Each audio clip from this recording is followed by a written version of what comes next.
This is a story about change and how the small island developing state of Saint Lucia will navigate the ever-growing threat of climate change. This is a story about planning and response. What can we do? What have we done?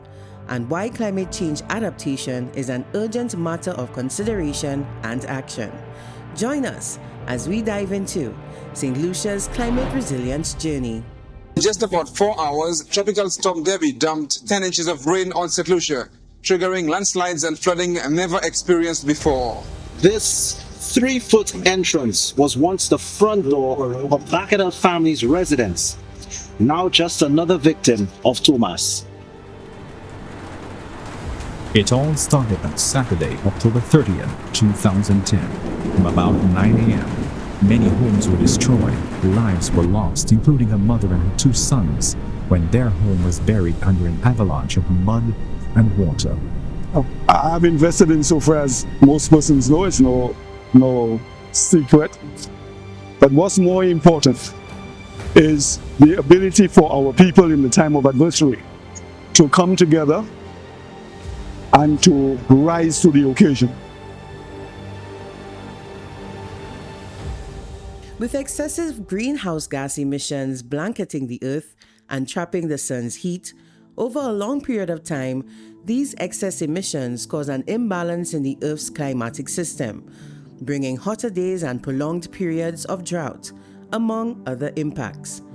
A trip to Saint Lucia's largest water reservoir revealed the startling effects of climate change. And welcome to the Georges Compton Dam. This is the area that is feeding the entire north of the island. Most likely about 90% of the island being fed from this water source, from this dam. So we are thankful that you could visit the dam, because right now we are facing a crisis. It has not reached to proportion yet, but right now we are 317.6 feet, right? And this, if we continue in this format, then we will be losing about 6 inches of water per day. So in essence, we are not meeting our full capacity when it comes to production. In order for us to sustain the population that we are feeding, we need about 8.5 to 10 million gallons of water, right? And right now we are feeding just about 60% of that coming out of this lake. We can help turn the tides against our rapidly changing climate and its dreadful effects by preparing for and responding to its impacts. As a nation and as a people, we hold immense power and responsibility to safeguard our homes, livelihoods, and heritage against the expected effects of climate change. We must embrace adaptation to build our climate resilience. Climate resilience is the ability to anticipate, prepare for, and respond to hazardous events, trends, or disturbances related to climate. Improving climate resilience involves assessing how climate change will create new or alter current climate-related risks and taking steps to better cope with these risks. So, what is Saint Lucia doing to build climate resilience? Saint Lucia is taking every effort to build its climate resilience, and it's doing so in a number of ways. It's looking at the policy environment, it's looking at legislation, in terms of awareness raising, capacity building as well, but also looking at actions that can be taken on the ground, very tangible actions that can be taken to help if addressing climate change. The NAP is the National Adaptation Plan, and that is a strategy that allows one to see, or a country to see, what it can do to help build its climate resilience, what it can do to help it better cope with climate change. And St. Lucia's NAP, that contains actions, is a 10-year document, a 10-year NAP that goes from 2018 to 2028. The goal of the NAP is to strengthen St. Lucia's resilience to climate change and to support the implementation of the country's climate change adaptation policy.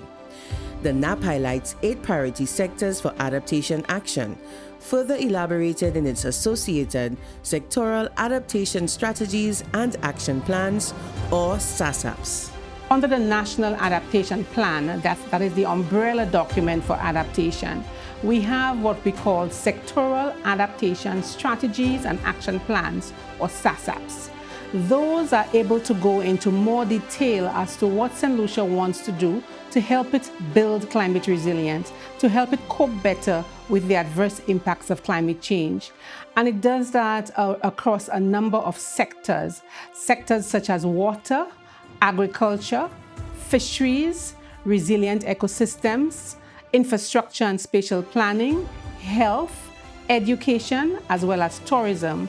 So those are the 8 sectors found in Saint Lucia's umbrella NAP through its SASAPs. And those SASAPs are allowing us to be able to take action in the short term, the medium term, and the long term. Let's zone into a few sectors and let's see what they're doing to build climate resilience. Coral gardeners in Saint Lucia are working together to save reefs from the devastating effects of climate change through a flagship project consistent with the island's National Adaptation Plan. My name is Chanella James and I'm a coral gardener. I've been a coral gardener for the past 7 years of my life. My job as a coral gardener is to enhance the reef, bring them back to life, because most of our reef, our coral reef, has died out because of human activities. It is important because my family is mostly a fishing village. Where we live is a fishing village and we depend mostly on fishes.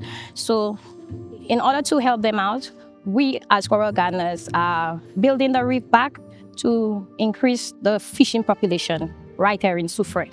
Well, what we've done is actually with our coral restoration program, which is amazing, because what we've done with it is that we've actually taken some of those coral, especially our elkhorns and staghorns, because they are the fastest growing ones that we have in our Caribbean region.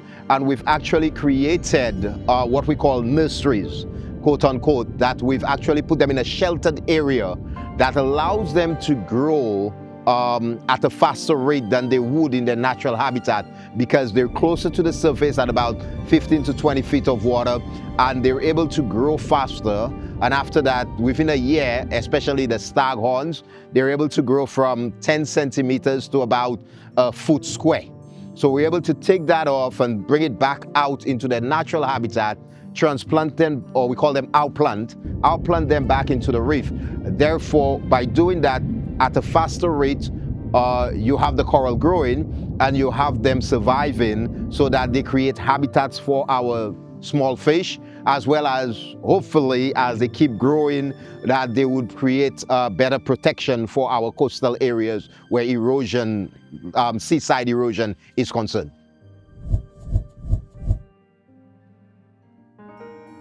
I've changed my production method. I have an aquaponics system.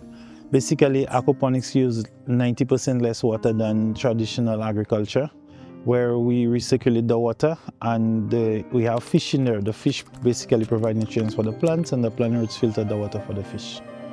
On top of that, I've built an 80,000 tanks rainwater harvesting. So I harvest water from all my greenhouses with that. I also tap into a government supply irrigation system, getting water from the river. So that is like 1.2 kilometers away, and I pump the water into my tank in the dry season. Climate adaptation is the steps that you actually take to deal with the expected changes and variability in the climate, right? So for us, it is simple. We, as a man say, if you're feeling hot, plant a tree.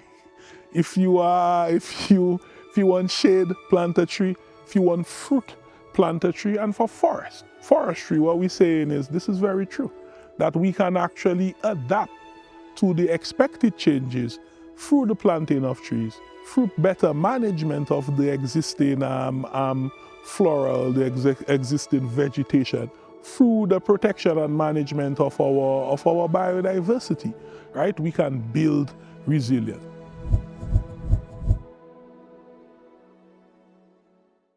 Without data, we cannot do anything. So the manual stations is being done every day of the month of the year, whether it be Christmas, whether it be Easter, whether it be raining, storm, whatever. Somebody have to come out.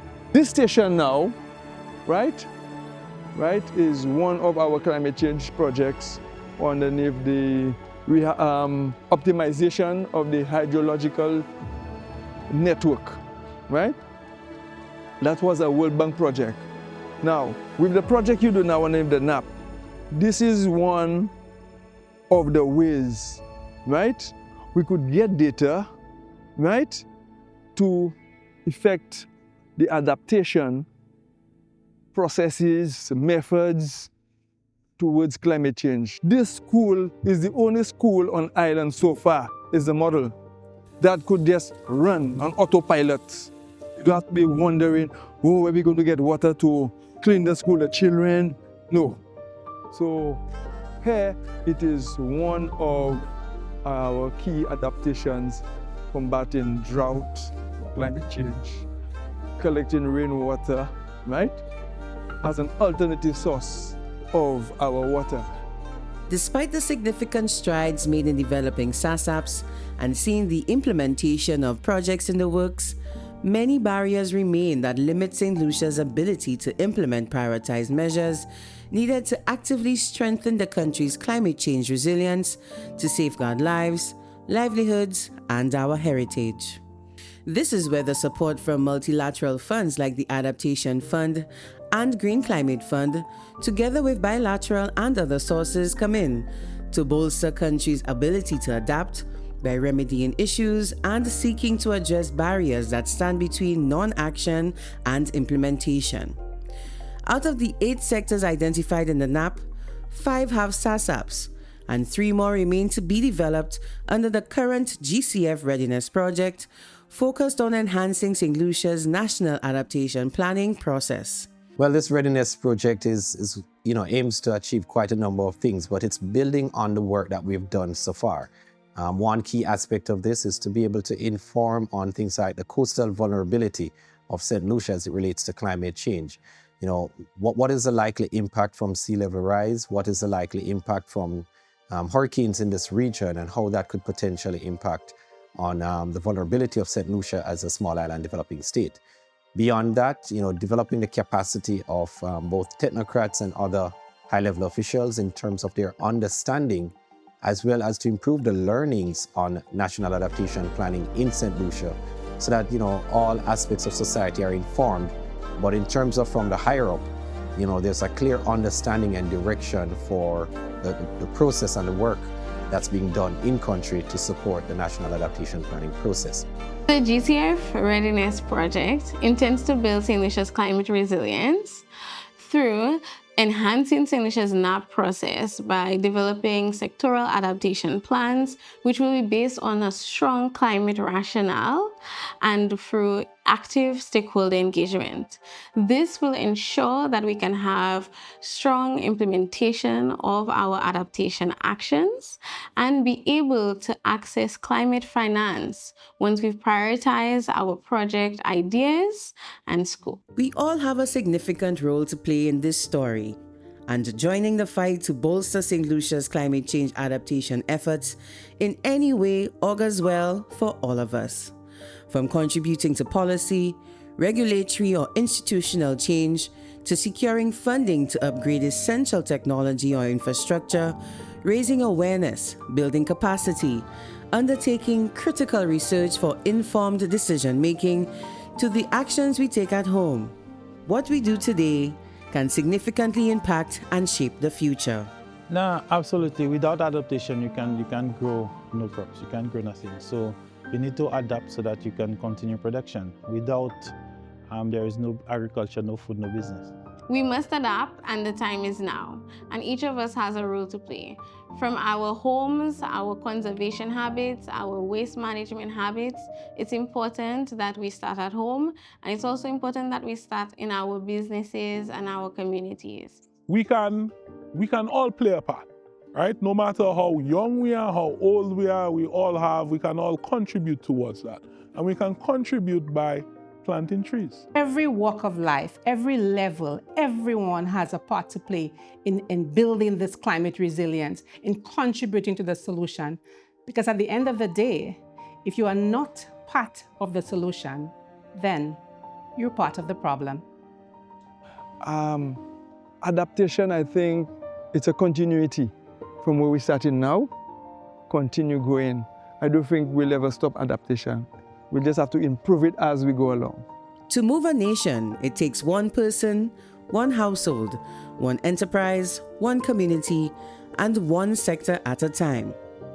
Building climate resilience, adaptation is everyone's business.